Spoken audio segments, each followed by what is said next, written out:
Playmate. Warst du auch schon mal Playmate oder sowas? Dafür mal beworben? Nein. Warum nicht? Du siehst doch ja nicht so scheiße aus. Ich hab sie von Schneewittchen von der Wiesn. Das ist das Schneewittchen. Hallo.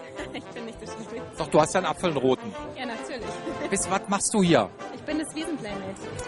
Das Wiesn Playmate. Haha, das passt ja. Wiesn Hausmeister und das Wiesn Playmate zusammen. Wie wird man Wiesn Playmate? Durch eine Bewerbung bei Playboy. Okay. Da kann man sich anmelden. Kann ich mir da auch bewerben? Du kannst dich bei Playgirl bewerben. Ich glaube, das will keiner sehen. Und wie lange musst du jetzt hier rumlaufen? Wir sind jetzt ein bisschen auf der Wiesn unterwegs, schauen uns ein paar Geschäfte an, essen ein bisschen was. Und, Gibt es dann auch Fotos von dir im Playboy auf der Wiesn? Auf der Wiesn nicht, nein, Nicht. aber der aktuelle Playboy ist draußen, den kann man sich jederzeit beim Handel irgendwie erwerben. Genau, richtig. Den Playboy können Sie käuflich erwerben.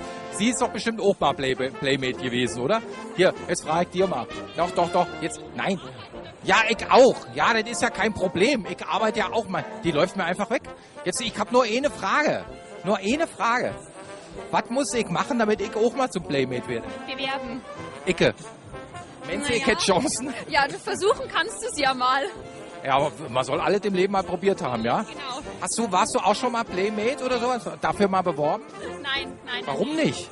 Du siehst doch ja nicht so scheiße aus. Das ist ganz nett, aber trotzdem. Nicht beleidigend ist bei mir schon ein Kompliment. Mitarbeiterin. Du bist lieber hinter der Kamera, oder? Genau. Wie lange dauert eigentlich so ein Shooting?